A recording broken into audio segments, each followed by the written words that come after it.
Hey everyone, I'm Scott Stokely. I have been playing disc golf a long time. I played my first round of disc golf on the world's first permanent disc golf course when it was the only course in the entire world. And then 46 years later, I threw the greatest shot of my career. Here's how we got there.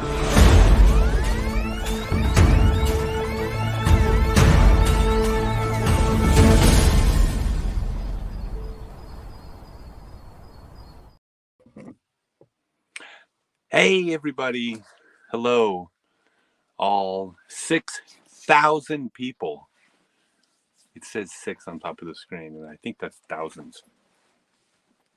I'm in my warm RV right now, so hello, Bill. It is midnight in Sweden right now, and it's actually, here, I gotta show you this.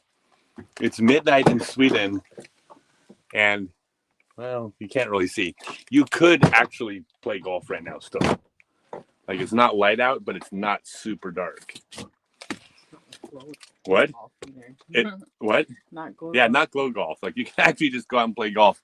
But I got this fancy RV provided by Smellwell and the Ale Disc Golf Center, two of my sponsors for the 2023 season tour in Europe. They provided me an RV. So it would be a disservice to them to not be sitting in my warm RV that I just picked up last night. It's 5 in Texas. We miss you down here. I miss everywhere too. It's I miss the US, but I'm so happy and having so much fun that I'll survive. Hello, Mungo, Jerry Mungo. Love the RV. Awesome support. Yes, isn't that great? It's the Ale Disc Golf Center. It's a top 10 course in the world, according to UDisc. It's a disc golf center, 3 courses, and they're going to be doing all sorts of amazing things here. Freaking Cat says, movie purchase didn't work. How do we make contact? Because, well, it's not my documentary, but I can tell you how to get a hold of the person that's managing it. And I'm sure they could tell you what to do. What do I tell? Info at... just message info at notjustashot.com. And they will be on it for sure. So, yeah, it should not be a problem. I know a lot of people are successfully downloading it, so I know the system's working because people are watching it. But yeah, just message them, and I'm sure they'll get back to you, like ASAP. Friggin' cats. Is that because you like cats, or because you're like, dang cats? I got to know the answer to that, because that could go both ways. Come north and play Hoforest disc golf course. I can't. Tomorrow we are heading due south. We're heading to Croatia for the Pro Forester, but I will be back for the Swedish Open. I think I'm playing 2 events in Sweden, right? Yes, 2 events in Sweden. So I will be playing a bunch of, or as I say in Sweden, a bunchen disc golf in Sweden. What? I'm learning Swedish. Wow. I'm not sure if that was racist or not. Yeah, that actually that's almost like being racist, but since Swedish people are whiter than me, then it can't be called racist. That's what I've learned. So I'm playing some bunchen of golfing. Yeah. Let's see. You want to read it? Oh, this is a review that just came in. Is that the review? Mm-hmm. Okay, so I'm here promoting a documentary made by Kendra Mueller called Not Just a Shot. The reviews are coming in. This is the last review that just came in for the documentary. An epic and legendary documentary. Scott is one of the most inspirational. Oh my God, this is going to, my head's going to get so big it won't even fit in the RV. Scott is one of the most inspirational, transparent, authentic, highly skilled, and good-hearted people you will ever get to be aware of. Scott holds nothing back on the dips and highs of his roller coaster ride through life. Well worth an hour of your time, an outstanding role model for anyone. Well, thank you, Denton Hess. That is so sweet. I'll try not to get a fat head. I do share the bad stuff too. If you know me, I'm honest. So I will brag about the good stuff, but I am not ashamed of the failings either. I just share everything. Everyone's human. We can all relate to wins and losses. If disc golf becomes an Olympic sport, whom takes gold? Me. Obvious. Uh, I won't give any other answer. Ask me who's going to win the Pro Forster this weekend. Me. That's what you have to believe to win. Now, if I wasn't there, you're asking who would I bet money on? Well, right now, no one in the world's playing better than Calvin. But there are like 50 people hot on his tail. But I think Calvin has actually, like, he's actually separated himself a little bit from the pack. But when there's 50 people that he's separated himself from, they can get, throwing a couple circle two putts and have a couple good tree kicks. And next thing you know, you're shooting 1070. Like, it's really tough. I mean, there's so much parity. But it's Calvin right now. And of course, Kristen Tatar. So that's probably maybe a more obvious pick because FPO, she's playing at a level that no FPO players ever played. But there are so many people like Holland and Ella and oh God, there's so many people hot on her tail. Kat's playing great. Can't count Paige out or Kat. I mean, come on, there's so many good FPO players. Questions. Yes. So if anybody has any questions about the documentary, if you've seen the documentary, feel free to post. You have two choices. Either you can post how awesome it is, or if you didn't like it, keep your damn mouth shut. No one wanted your opinion. Here, talk about. Was that kind of rude? Stroop waffles. What is this? Stroop waffles. Oh, Stroop waffles. Mm-hmm. Oh yeah, this is a very Amsterdam thing. They're waffles. Yeah, like caramel. Dried caramel-filled waffles, but they're called Stroop waffles. A lot. This isn't even Scandinavian. A lot of Scandinavian words are so cute. They're just like American words, but with a little bit of flavor. I don't know how to say it. Sai. Why not? Why Sai could. I mean, I knew Sai when she was like I met her when she was 18 years old. She's really good. There's so many good players out there. That's the thing. There's so much parity. Like last year, it was like, wow, Aaron Gossett just about won Worlds. People have asked if I was surprised. No, wasn't the least bit surprised. Not because I picked Aaron to win, but because there's 50 people that are good enough to win. Everybody out there that is shooting 10-20s golf can get hot for a tournament and win. It's ridiculous. It's ridiculous how good everybody is. And now they're all 12 years old. Yeah. I can't. It's going to be funny. It's not going to be long before the 15-year-olds are going to be pissed off at how much better the 12-year-olds are than they are. And then when the 12-year-olds get to like 16 or 17, they're going to be called like the old farts. Maybe not that young, but I'm not that far off. The young players are so good. Am I on the west coast of Sweden? I'm on the west coast of Sweden. The Ale Disc Golf Center, which is it's south of Boris, it's east of Gothenburg. Is that right, Gothenburg? Southeast. Yeah. Southeast of Gothenburg and north of Helsingborg. Mm-hmm. But I am on the west coast of Sweden. I'm not on the west coast of Scandinavia. I'm in the middle of Scandinavia.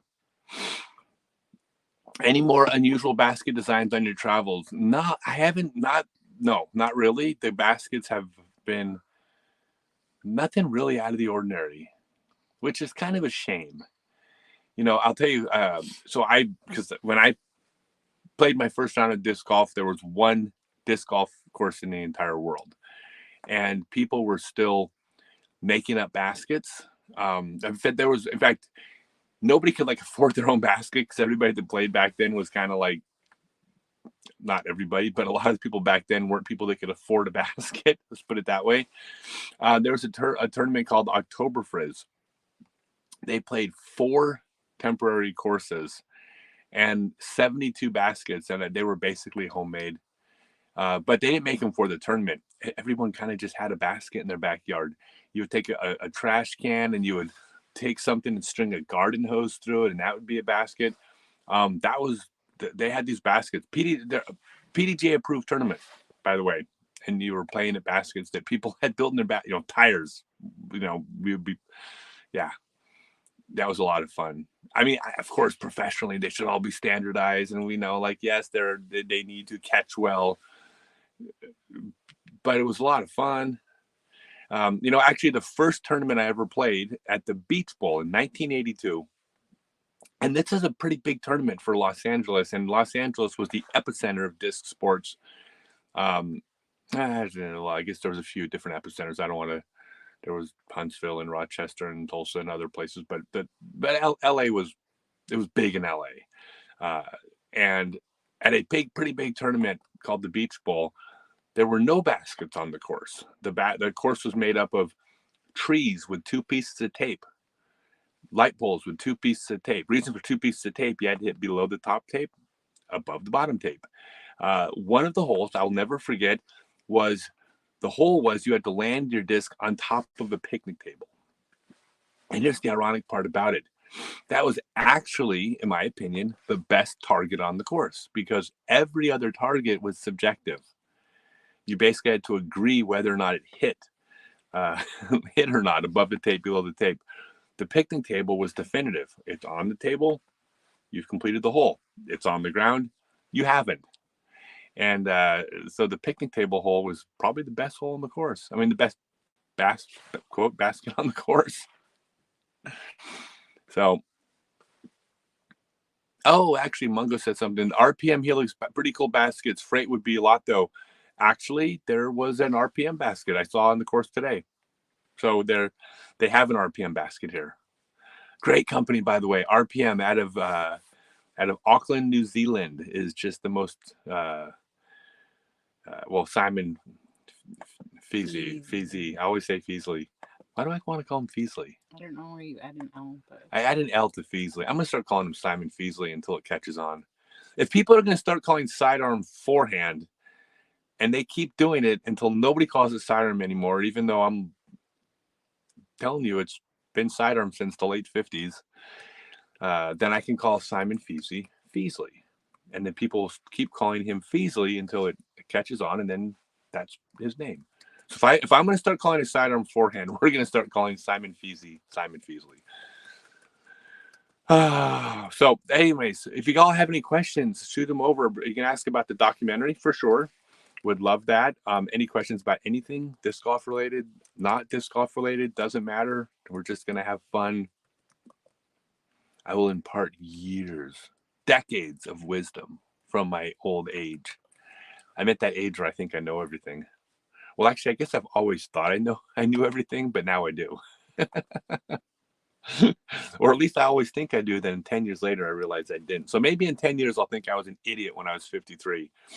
But I'll tell you right now, like the reason I love talking about things non-disc golf related is that I admit this, the most amazing point in my life. I've never ever been happier. I've never been in a better relationship. My career's never worked better. I've never been physically healthier. Like, knock on wood, like things are just like it's never been better. But all of those things at different points in my life, I have failed at. And I've been physically unhealthy. And years ago, I had problems with substance abuse, and my business has failed, and I've had crappy relationships, and I've had problems with depression. So like, I feel like I've figured things out. Like, I know what I'm doing because I've sucked at things in my life, and now I'm not really sucking at them anymore. It's kind of cool. It's a lot more fun not sucking at life. That should be on a bumper sticker.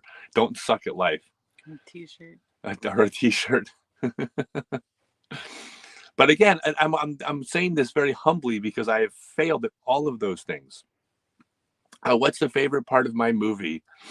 The documentary, Not Just a Shot, at notjustashot.com.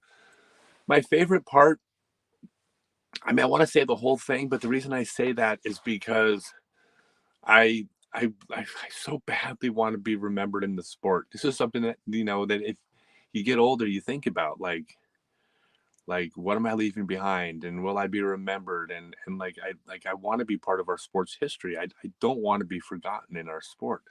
It's very important to me.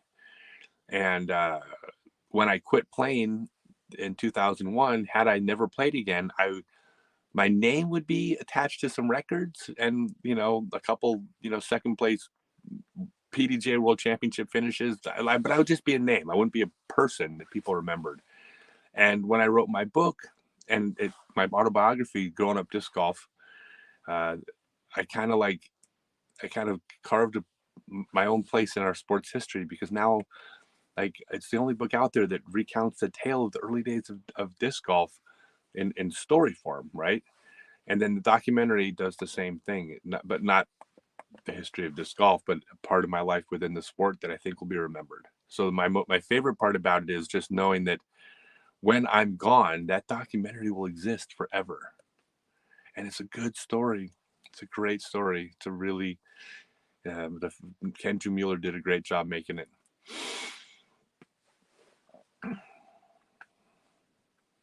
Let's see. What has helped me not suck at life? So I have been I've tried to do this my entire life. Number one, I have always tried to seek out from people who are better than me at something, uh, figure out what they're doing. If they're better than me at business, relationships, health, life, disc golf, whatever it is, right? I try to take something from everybody. And I've never been, I don't feel envy towards people. I don't feel resentful when people have more than me or are better than me. I don't, like, that doesn't harm me.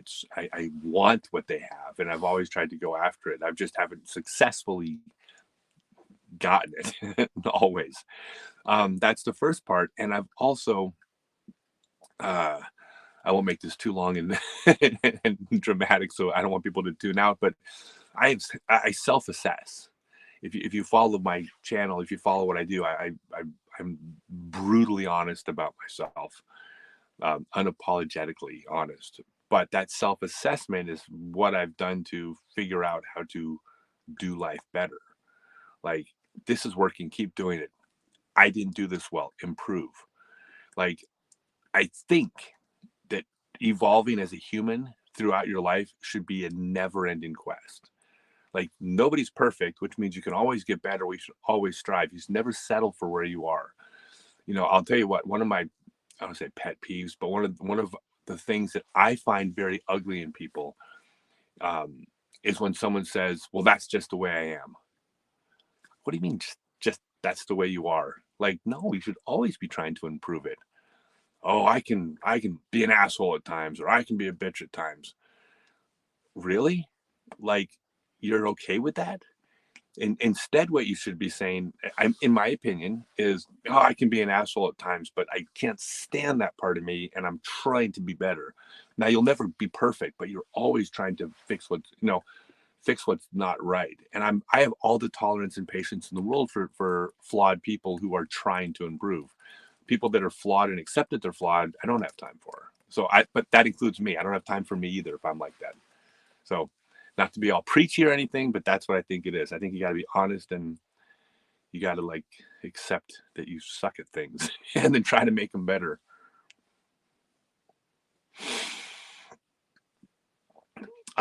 Scott Stokely, your name is forever in my heart. I had 6 spinal surgeries and cancer removal this year, and your greatest shot speech gave me the inspiration to get back on the course. Wow.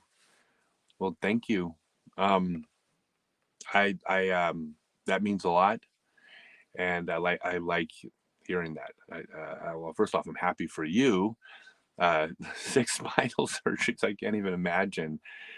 And then cancer. Like, how does that work? Like you're going through all these surgeries and they find you have cancer. I mean, like, did they So find the cancer because of the surgeries? And did it turn out to, like, having spinal surgery saved your life? Because, like, is there a glass half full version of the story, or is it just like, damn, you had to deal with crap? Um, but I like it very, like, I want to inspire people. People have inspired me, and I want to inspire others. It's really, really important to me. It matters to me.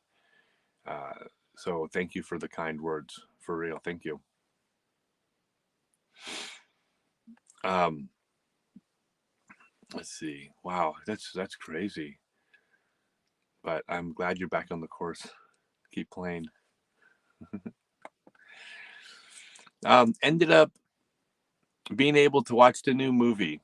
Still couldn't download it, but it told the story amazing. You'll always be one of my favorites. If there's a problem with it, please message info@notjustashot.com. I'm glad you were able to watch it, so I'm not sure I understand the question, but if there's something that hasn't clicked, message info@notjustashot.com. I know the people there are like, most people are having like no problems and they're watching it and they're messaging. Um, I think they're messaging me more than the filmmaker, which really isn't fair. He's the one that made the movie, but they're messaging me telling me how much they loved it. But if there's something that hasn't worked right, message them for sure. And thank you, I appreciate that. Yeah, it's a great story, right? Been out since 2016 and lost all my drive. Yes, the surgeon saw a tumor. I'm not trying to make light of the cancer, but I like I'm an annoying optimist. Like I try to find like the positive in things. And so um yeah, man, losing all your drive, I've been there. Like I've when I had my problem, like it's been almost 10 years now, but when I had my problem with substance abuse, I lost my desire to do life. And I'm not comparing it to yours because mine was self-inflicted. Yours was you didn't do that to yourself. I did it to myself, so it's not the same. But what I can relate to is the drive to live and the drive to do things. And I refound life 10 years ago, and it's been uphill ever since. But I had to find it again. That'll be my second book, by the way. My second book is hopefully it'll be out within the next year. So no, that's a. I mean, that's amazing. It's amazing you're still going. Yeah. Keep going faster. Don't slow down. Don't take your foot off the gas. Life's too short. I honestly I go at this like insane pace at life where I got to do everything and I can't waste a single day. But I'm like getting older and like I can if I slow down, I actually hear tick tock right behind me and I have to go. I have to go full speed. So Watch it. what? Watch it clip. Do what? Oh yeah, you guys want to see it? Well, yeah, we'll show you a quick clip. Nobody go unless you go on to watch the documentary. Go do that. But other than that, now I had already told all of my followers that I was joining the pro tour, and they were excited about it. And there were Reddit threads about it, and I got sponsors on board for it. And now I'm like, uh oh, what did I just do? Because if I can't actually put the time in and practice, I got no shot. Remember, I don't need to be a favorite. I just need this much of a shot.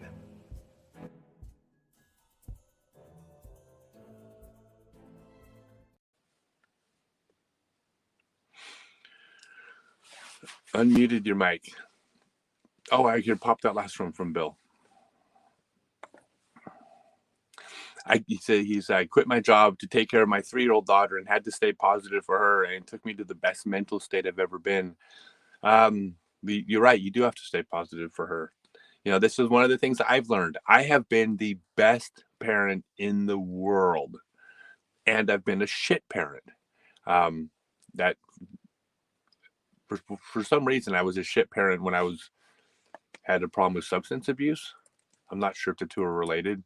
Possibly they might have had a connection, but I went from like what I thought I did a great job for many years, and then I failed for not a long time, but I had a couple years where I didn't do good, and have been a great parent since. But I've been on both sides of that too. I mean, my life has been very interesting. It has not been boring. I don't know if it would have been boring if it was just good all the time. I mean, if everything had just gone well, I certainly wouldn't appreciate the life I have now. That's for damn sure. Mhm. Uh, so if anybody has questions or about the documentary, or about anything related to disc golf, or anything related to life, or anything related to anything whatsoever, shoot them over. This is my last live stream of the day. This is my fourth one, and and then this morning I actually did I did another I did like another 2 hour thing this morning. I'm not complaining. I love, this is great, but I need prompting because my brain is fried. If anybody has any questions about anything, thank you, Mungo. By the way, here, I'll tell you a funny story, Mungo. Do you remember Blazing Saddles? Mungo? Does anybody remember Blazing Saddles? That movie that you could never make in 2023? That's maybe the greatest comedy of all time. Mongo was my godfather's best friend. I spent summers fishing out on Mongo's boat. I was Alex Karras, Detroit Lions, uh, all-pro player for the Detroit Lions. He played Webster's dad. He played a character. He was on Victor Victoria. He played. Here's my favorite role of Mongo, Alex. He played Porky's brother in the original movie Porky's. That was Alex. That's we would go fishing on Alex's boat, but that was Mongo, not Mungo. What is my favorite Swedish food? God, do I have to say Swedish meatballs? I don't know what Swedish food. What is Swedish food? We haven't been here long enough to know what Swedish food is. Well, we had a weird thing this morning. Okay, yeah, we had this weird thing. It was like caviar in a tube, and it came out like toothpaste, right? Yeah. It comes out like toothpaste. It tastes like caviar, and you eat it on an egg. And you eat it on an egg. And since I'm doing a clinic here tomorrow at Ala Disc Golf Course in Sweden, let's just say I loved it. It was so delicious. Boy, Sweden, keep putting fish eggs in a tube and putting it on eggs. Well, I asked if it was like we Vegemite. Yeah, we thought it was like Vegemite or something like that. No, it's just fish eggs in a tube. Yeah. So yeah. It was interesting. I am a right-handed backhand thrower. My brace and follow through varies a lot. Do you have a video on this? Okay, so I will tell you, and I'm going to have to pitch my online class because it's going to be related to this, because there's a process. I wouldn't talk about specifically brace and follow through. If any of your throw varies a lot, you're going to have a very hard time getting good. Okay, this is I'll give you a more simple analogy. Think about someone shooting free throws in basketball. Okay, you don't even have to know anything about basketball for this to click. If someone's learning how to shoot free throws, and every time they shoot a free throw, they're standing a little different, their arms a little different, their position is a little different. Like, how is that person ever going to get good? Like, you're not going to get good until you can start repeating the same thing every single time. And then through repetition, you will learn to, your timing and your aim and all those things will just happen automatically with practice. Now, obviously, it's a little different because you're not shooting from, every disc golf shot's not identical, but the analogy plays true. You have to have the same mechanics. If you're bracing, and in my teaching, this is not really a thing, but with what you're referencing, if you're bracing or follow through, if it's different every time on the same shot, your progress will be really slow. You've got to replicate as closely as possible your mechanics every time. So when I teach my 6-month online class, which you can read about at scottstokely.net, we have a step-by-step process to get you throwing basically the same mechanics every single time. You're going to be doing this step. You're going to be adding this step the whole time. You're sending videos of you getting form reviews from the trainers. The trainers will be giving you form reviews, unlimited number of form reviews, until you go step by step until you have the whole throw together. And basically, the way you throw, and this is the way everybody on tour throws, whether they know it or not, but everybody has a fundamental baseline throw that follows a line, It has a certain speed, it has a certain angle at a certain line. And everybody has that one fundamental throw that they repeat. Everyone on tour. Then, if they want to change the throw, because obviously every throw doesn't involve a flat, straight shot down the middle of the tee at full speed, then there is one thing they do to change their angle, or there's one thing they do to change the angle of the disc, or there's one thing they do to change the speed of the disc. And then sometimes you'll change 2 or 3 of those things. But the idea is you have a fundamental basic throw, which is a maximum speed, flat power shot straight. And then you change the angle, change the line, and change the speed. That's every single throw. Fundamental throw, 1, 2, or 3 changes. But it involves having the consistent of that repeatable throw. You have to. So that's why the class, that's what it does. It breaks down step by step. So I can tell you that you have to be consistent, but the only way to do it, I don't know how to tell you to do it other than going through the process. Will I make a stop at Krokol Open in Norway? Am I going to be at that tournament? Yep. I am going to be at that tournament. And I have every intention of winning that tournament. I intend to win every tournament. So I intend to win that one too. In fact, right now, my plan, I'm playing 10 tournaments on the European tour, and I plan on winning all 10. That's my plan. I don't plan on, like, you shouldn't ever plan to lose. Like, I'm not planning. If I said I was planning on winning 9 out of 10, it means I'm planning on losing one. Like, that's never the plan.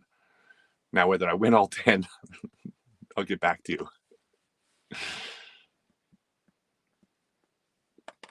Sorry, lag. Yep. What? It's lagging. The lagging. Oh, let's see.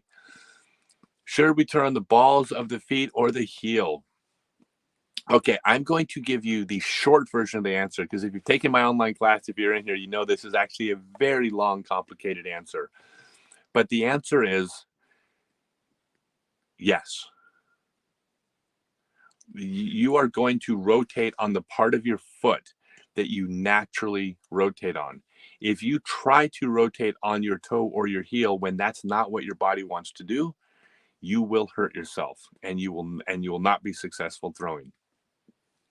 So I'm going to give you I'll give the quick-ish version of this, because I don't want you to feel like I'm dismissing your question. We have to basically, okay, it basically starts with the idea that our knees suck. Our knees are fragile.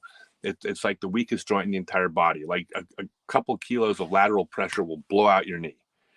You know, I say this, and this is the truth. We basically should not have survived as a species, because 100,000 years ago, if you blow out your knee, you can't hunt and you die and you don't make more of you.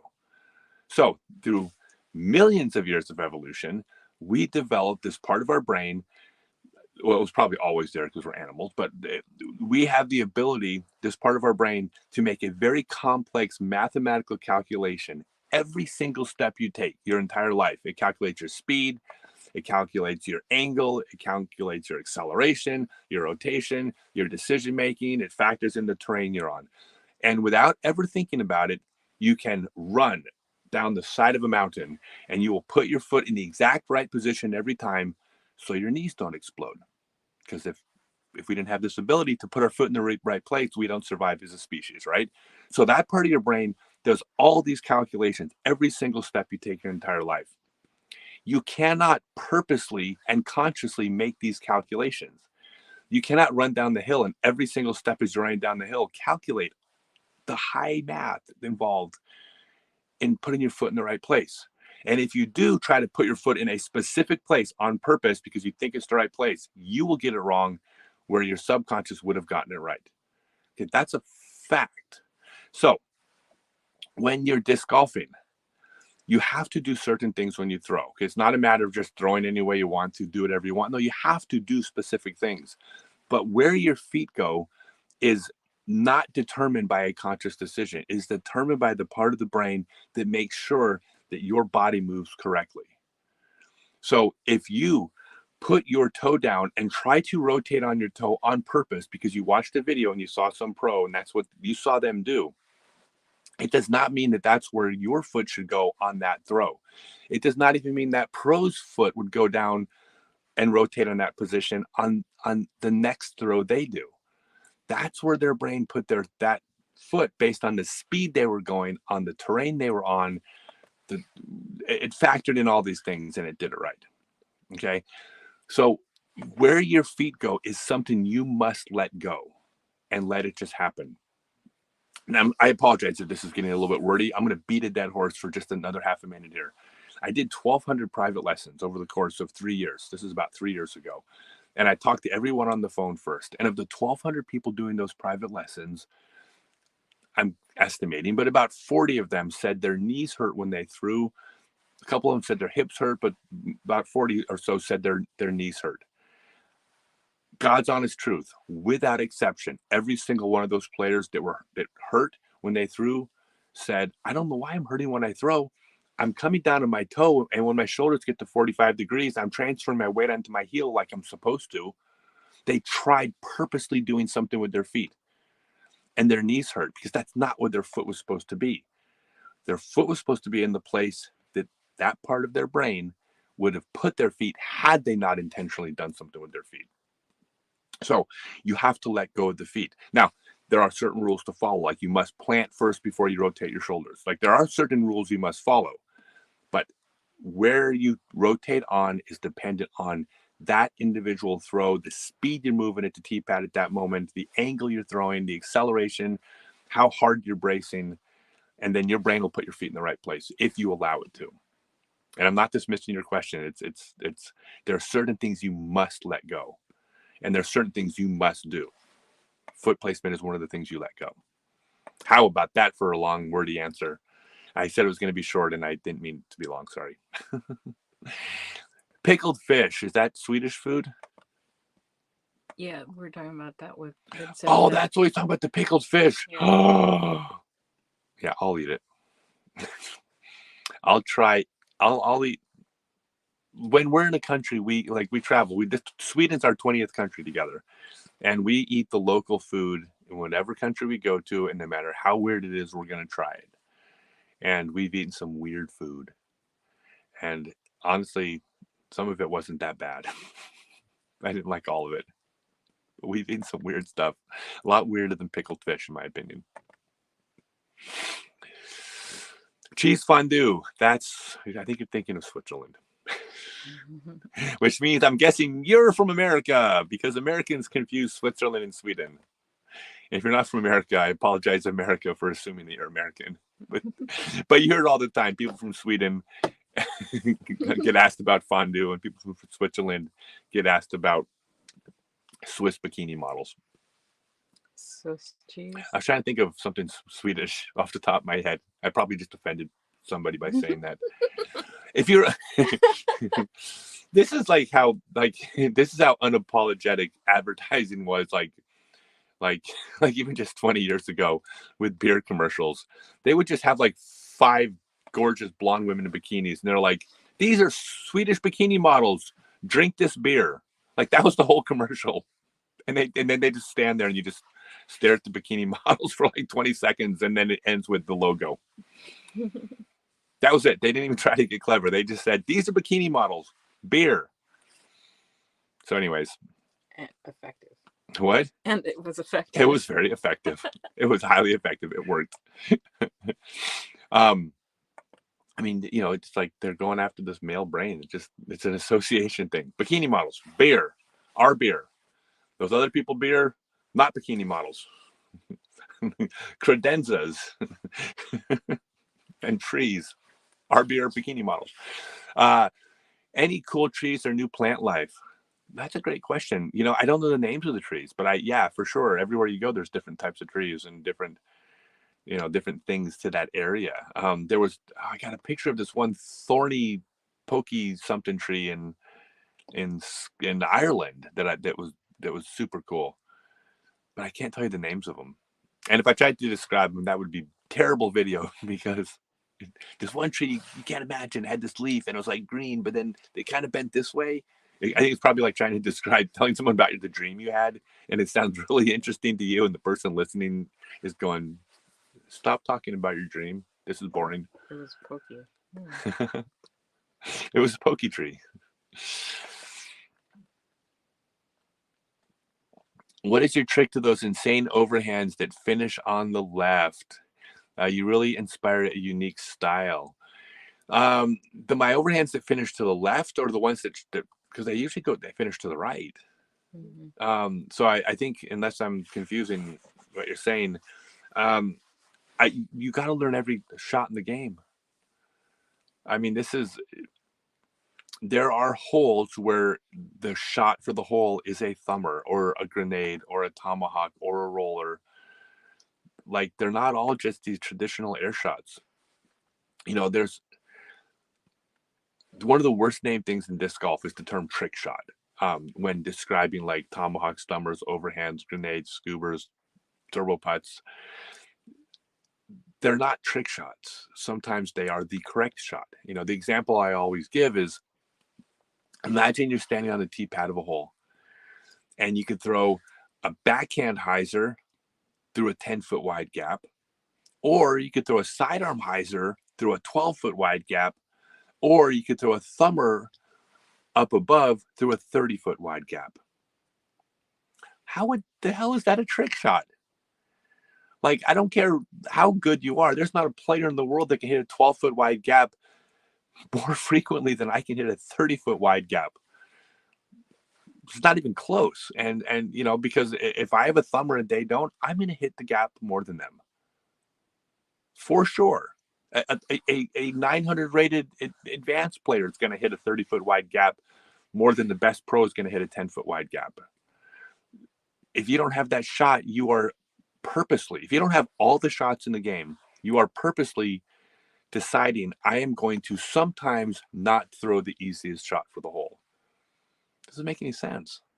Now, there are holes where there's equal valid options, or someone has one part of their game is stronger than another, so two people throw two different shots, but they're both the right shots for them. That's for sure. It happens a lot where people have different skill sets they're leaning into.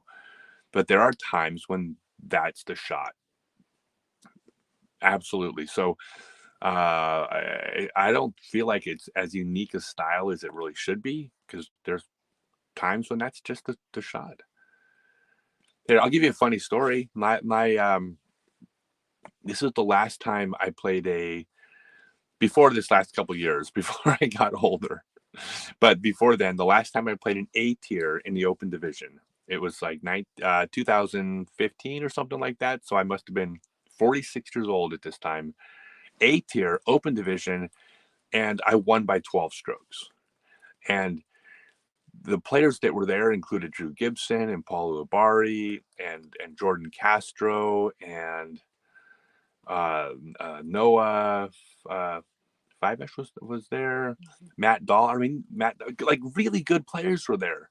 People like Drew Gibson and Paul Ulibarri, much better golfers than me at that time.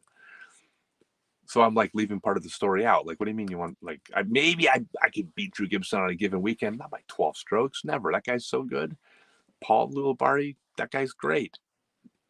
The reason why was because there were a bunch of thumber holes.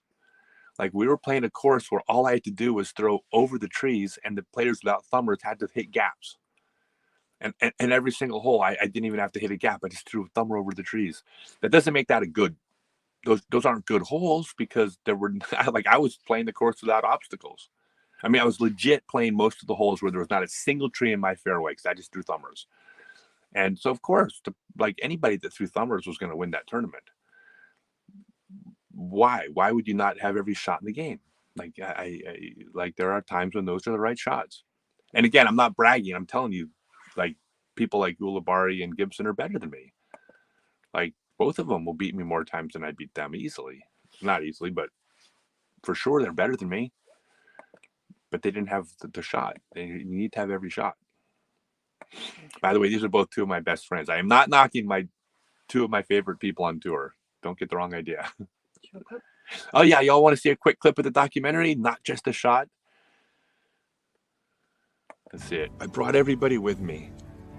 And one of the people that had been following me was Philip Samuels. He is a man who owns a private disc golf course that Dave McCormick at Gateway helped build at Eagles Crossing in Missouri. And I was contacted and informed that there was going to be the largest skins match in disc golf history. And it was going to be a couple days before the Dynamic Discs Open, the same tournament where I decided to go on tour the year before. And they invited me to be one of the 4 participants in the skins match. And I was so flattered and so touched that I got picked for this honor. So of course I told them no.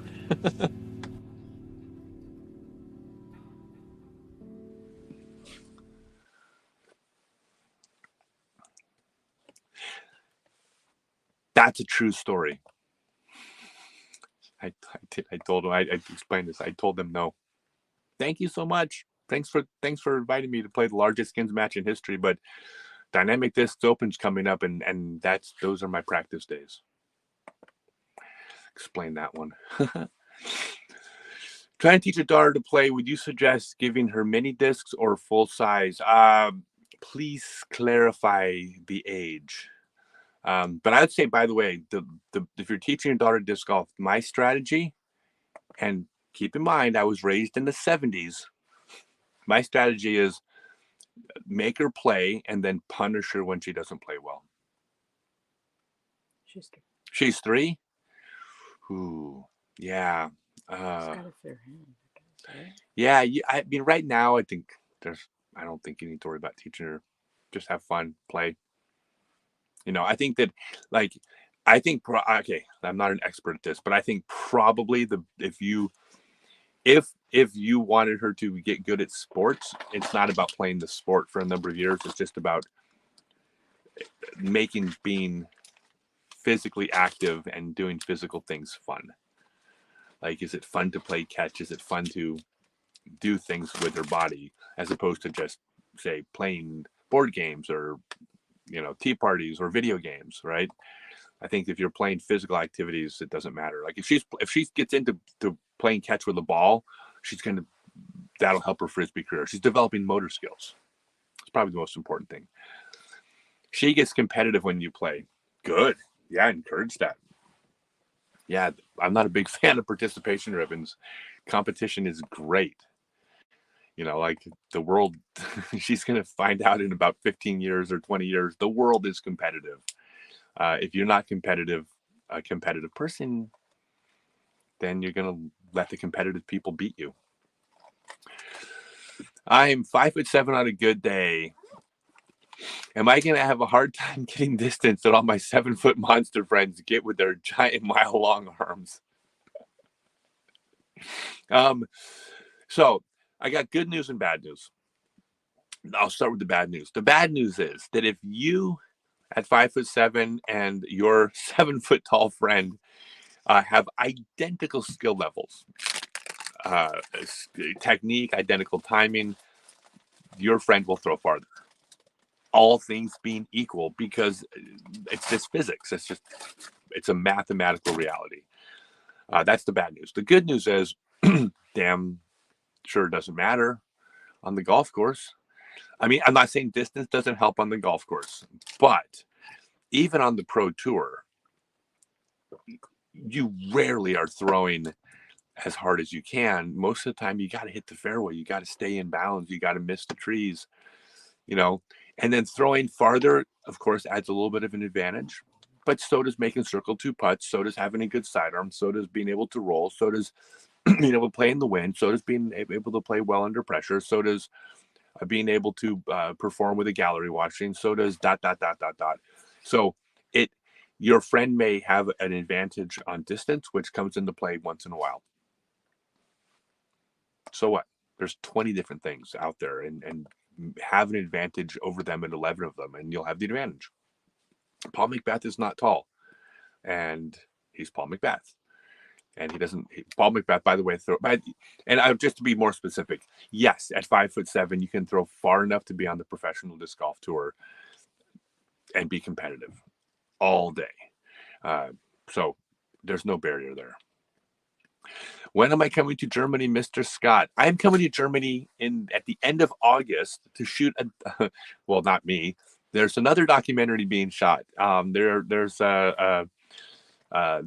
doing a German documentary about disc golf and they're making it. They're centering around my return to Germany because I played in Germany in 1998. I competed there, and they're making a documentary about me coming back to Germany.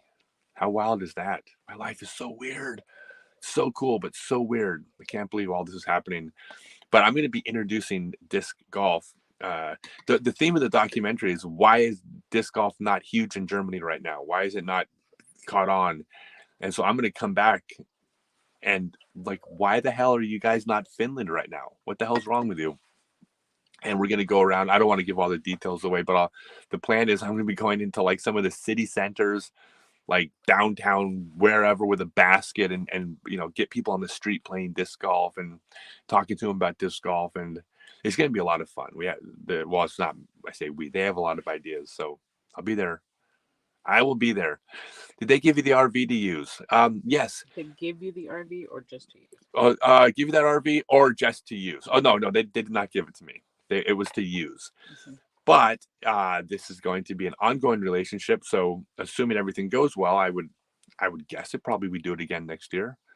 I'll be promoting the hell out of this golf course and about the Smell Well foot deodorizers. This is a product that you put them in your shoes and it's like magic. You wake up in the morning, your feet don't stink from disc golfing all day. By the way, this is a great way. But I'm going to be honest. This is more directed towards the boys with the smelly feet, and this is going to be a great way to. Girls have smelly feet too. Girls have. I know. Okay, yeah, I know. It's 2023. No, equal rights. Girls have smelly feet too. They're not. I know girls that smell worse than some men. You know. Okay, some girls. So Adriana says she knows some girls whose feet smell worse than some men. Right, and I know a person who smoked until they were 90. It doesn't mean men's feet aren't stinkier. No, am I wrong? I don't go around smelling a lot of feet. I'm not an expert at foot smelling. But I do know this. Just saying it's applicable on both sides. Applicable. So. Okay, everybody wants to have unsmelly feet. I was going to try to tell the guys that they need to smell well because what if they meet a cute girl on the disc golf course and next thing you know, they have to take their shoes off to go hot tubbing later. You don't want your feet to stink. And you got to. No, here it's sauna. What? Here it's sauna. The sauna. But yeah, so smell well. They're in 42 countries and we're using them. They're fantastic. And they keep your shoes from stinking. How about that? Mm-hmm. Am I coming to Norway? I am coming to Norway. I'm playing 2 tournaments in Norway. Which ones? Krokol? Norway. Oslo? I'll be in Oslo. Yeah. And Krokol. I don't know. I know the names of the tournaments. I know the tournament where name. They are. Yeah, the tournament name. Wait, what are the tournament names? I should know this, except you manage everything. What's the tournament name? Oh my gosh. No, don't look it up. I'm playing 2 tournaments in Norway. Norway's not. Chechnya. Oh, that's Chechnya. Krokol is Norway. Norway. Krokol, playing Krokol. I knew that. Then the Swedish Open, then Skellefteå's in Sweden also. And then wait, one more. PCS is in Norway. The PCS. Okay, that's right. Yeah, PCS Sula. Yeah, sorry. The reason I can't remember that is there's also Nokia. There's some big tournaments I'm not playing. Mm-hmm. So the tournaments I've heard of in my mind, I get confused which ones I'm playing, which ones I'm not. We had to flip the whole schedule. The whole schedule changed because of visa issues. Yeah, it's been confusing. Yeah, I set the whole schedule and then now I just go to the next destination. Of course, I'll be in Norway. I can't wait to go to Norway. How come the movie got made? Whose idea was it? Yeah, so this is the filmmaker. He saw a story. He's an avid disc golfer, and he wanted to tell the story. He wanted to do something in disc golf.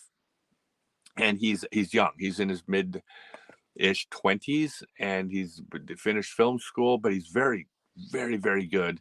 And he's trying to work in his field. He's working some stupid job he doesn't want to work to pay the bills as he's trying to pursued a career in filmmaking, and he wanted to tell do a disc golf documentary. And when he saw what this documentary was about, he said, "There's a story here. It's a really good story here. I can tell." And that's what he did. He contacted me and said, "I want to make a documentary about something that happened that I had something to do with." And Didn't they put up some kind of a video about yeah, that on there's the actually Facebook or yeah. If you something? go to the Facebook group, if you scroll down, there is actually some interviews with him in there. His name's Kendra Mueller. But yeah, no, this is not a self promotion or a marketing tool. In hindsight, it probably would have been a damn good marketing tool if I had produced a documentary about myself to promote me. But I wasn't smart enough to do that. This is all him. Really good, great guy though, but he's so good.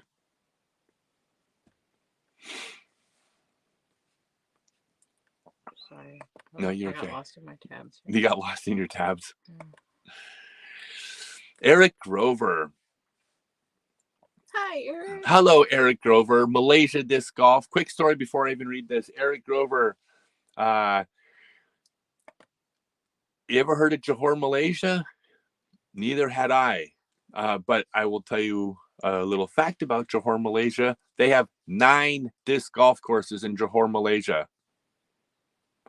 However, did 9 disc golf courses appear in Johor, Malaysia? Oh, that's right. Eric Grover put them in. All right.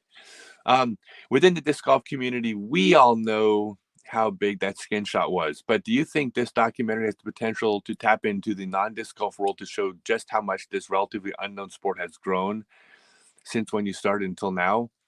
You are like the living timeline of the sport. That means old.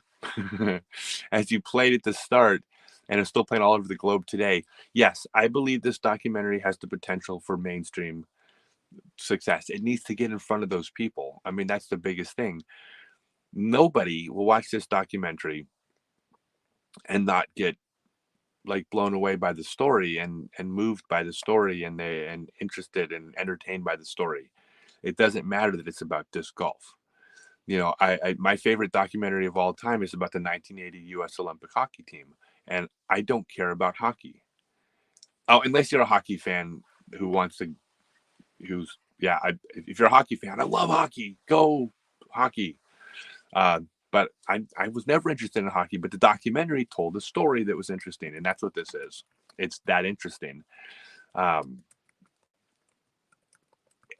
Getting in front of those people is the hard part. Like we are like and I say we only because I told him I would help market it. Uh, I will try using hopefully all the people that follow me, like crowdsourcing, to get this thing in front of these people. Because if it gets in front of the right person, I think it could become something way more than just within the sport. It is that good. It's high enough quality. It's professional. So,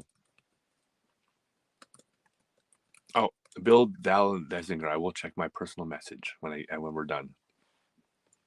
Okay. What is the competition like outside the USA? So it depends where you are. There's a wide range of competition. Um, I would say this. I would say it's good everywhere. When you get to Scandinavia and Finland, it is like it's basically it's every bit as good as the U.S. There's more like top tier players in the U.S., but the U.S. has a much larger population, and so I think on a per capita basis, I don't think there's more top players in the U.S. than Finland. I think there's just more people in the U.S. Um, the level after the Scandinavia does drop off, and I don't mean there's not individual great players. Manubu in Japan is a great player, and I mean there's great players everywhere, but there is it's not as strong in other places, but it will be. It's just it's going to take time. So like I just played 4 tournaments in the UK. There are 4. I mean, sorry, there are really good players in the UK. I ended up winning all 4 tournaments, but one of them was in sudden death, and one of them I came back from 2 strokes down in the last round. So it's not like I just went in there and rolled over everybody. Like I had to shoot 10, 20.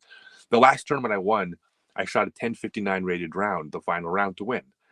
And the person I was competing against shot like a 10:20 or something like that. I mean, I needed to shoot like a 10:40 to win the tournament or something stupid like that. So yeah, they're good, but there's a lot of good players in Finland and Estonia, Sweden, Norway, for sure. Trip to Vietnam soon. So are we. We're going to try to go to Vietnam. Hopefully, maybe next year. We'll be in the Philippines. There's a project out there. I'm like I've been telling everybody this, and this happened this year. I am committed to bringing disc golf to developing countries, whatever I have to do. There's a story happening right now of a woman who has been, I believe, for the last several years, basically traveling around the Philippines for all intents and purposes on a bus with a portable basket and a box of discs, and taking a bus and going from city to city and meeting with schools and mayors and showing them what disc golf is on a bus. And behind her, disc golf courses are popping up around the Philippines. And I was like, oh my God, I got to go tell this story. I got to go to the Philippines. I want to travel on a bus with her and video and interview and like everybody should know what this person's doing, because there's someone out there that's doing this amazing thing, and with exposure she's going to be able to accomplish what she's doing so much easier. So that's an example of like what I want to do. I'm going to go to the Philippines and hopefully get to tell her story.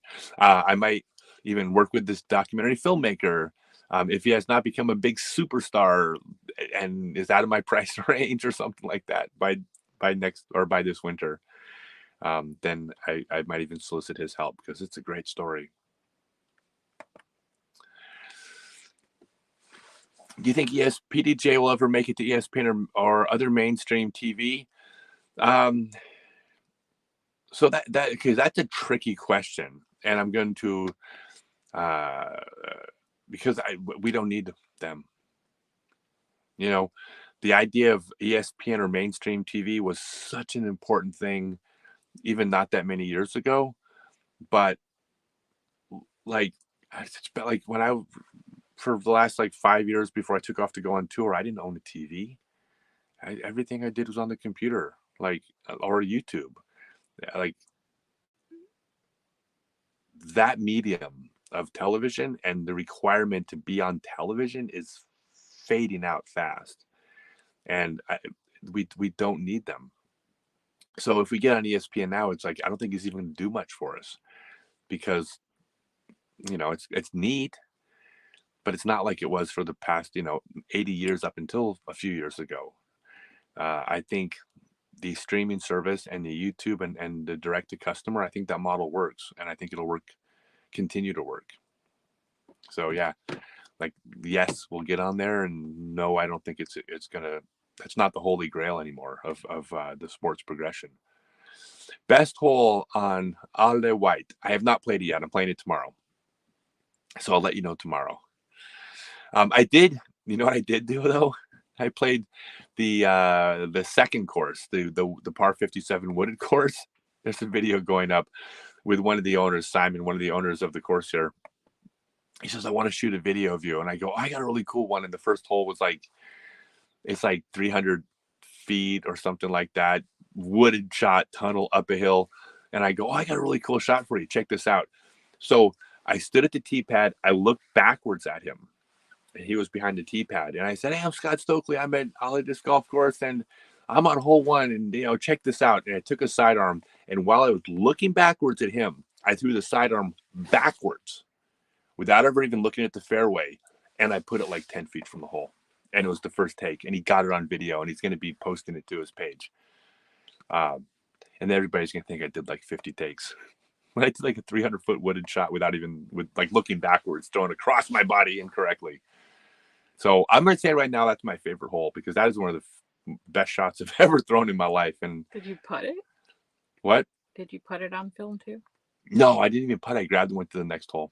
Dude. What? Gotta finish the content. Oh, I know. I probably should have gone and finished it. I didn't care. I Like, what if I miss the putt? Then it's par. From 10 feet I have away. nothing to gain and everything to lose by going for that putt. Well, then you edit off the end, but if you got it, then. But it's like, it is an epic shot. He's zooming in on the basket, and I throw it, and I'm looking back at the camera like, did it hit anything? And I didn't hear anything. Did it hit anything? He's like, I think you're, and he's zooming in on it. You can see it zoom in, the disc flies right underneath the basket. It's so stupid. All right, wrap it up. Oh wait, one more. All right, best flavor of my barbecue sauce. All of them, please buy my barbecue sauce. I'm begging you all. I've got thousands of bottles of barbecue sauce that are going to go bad. And if you don't know that there's such a thing out there called Stokely barbecue sauce, then I've not done a good job of marketing Stokely barbecue sauce. I'll tell you, one of my favorite phone calls, though, is when I called Adriana and I said, hey, Adriana, I just bought $20,000 worth of barbecue sauce. I thought it was a really good idea. I said, I'm going to put my face on barbecue sauce and everybody's going to love it. And it turns out, apparently, my face ain't pretty enough to sell barbecue sauce. I am not like those Swedish Bikini models selling beer. So apparently, if you had shown me and then beer. Maybe you should have been wearing a bikini. You're Swedish. Maybe if I would have shown me next to the beer, nobody would have bought the beer either.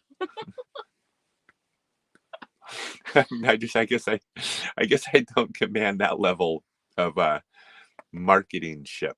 I don't think that's a word. But anyways, yeah, no, that's it. All the flavors are good. It's delicious. I spent an extra $1 per bottle to do real sugar instead of high fructose corn syrup, which was like, there's not a lot of margin in barbecue sauce. An extra $1 just to make it taste better was, I thought, a good idea. But yeah, apparently not many people want to buy Stokely barbecue sauce. Who would have thought? But here, by the way, I will. I'll tell you the story of how it started, though, real quick. So, someone messaged me about some business, whatever. But anyways, I get them on the phone. They emailed me. I get them on the phone, and they said, "Hi, Mr. Stokely, we want to put your face on barbecue sauce." And I said, and by the way, tell me if I'm quoting this wrong. I go, yes. And they said, oh, well, we haven't even discussed like how much you're going to get paid for this. And I said to them, I already said yes. We don't need to talk about money. I've already said yes, just because I thought it'd be so cool to be on barbecue sauce. But I also thought I would sell some barbecue sauce. I was wrong. All right, everybody. So I'm going to log out for the evening. This is my 4th live stream, and actually my 5th, because I did a 2-hour thing this morning for today, and my brain is fried. I'm going to ask everybody one more time, the documentary at notjustashot.com. If you download that, please watch it, and then I'm not asking you to like say it's awesome. I'm asking you to be honest. Tell everybody in social media, tell everybody on your club page what you thought of it. And hopefully you all can help spread the word about this project. It's really, really neat. It's not my project. I didn't make it. I didn't direct it, produce it, write the music for it, or nothing. But I am trying to market it because this filmmaker deserves it. This is the best content, best thing produced in disc golf. I truly believe this. That's my honest opinion. It's so, so, so good. It's less than the cost of a Marvel movie, and Marvel movies are terrible. Well, there's been like a couple good ones, but aside from the couple good ones, it's better than most Marvel movies. It's better than most Disney movies nowadays. Like, come on, it's like this thing is really good. So I hope you all check it out. And by the way, you can tell Disney that I said this film's better than what they're making. Maybe they'll start making good movies again. Yeah. Right? I mean, like who just uses the Force the first try and is the best, strongest Jedi in the entire universe without going through 3 movies of training? Okay, I'm over it. So anyways, notjustashot.com. Check it out, download it, watch it, tell everybody about it. Please spread the word, and I can't wait to hear what y'all think. All right, thanks everyone.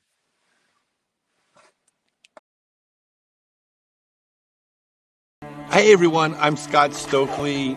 I have been playing disc golf a long that time. I played my first round of disc golf on the world's first permanent disc golf course when it was the only course in the entire world. And then 46 years later, I threw the greatest shot of my career. Here's how we got there.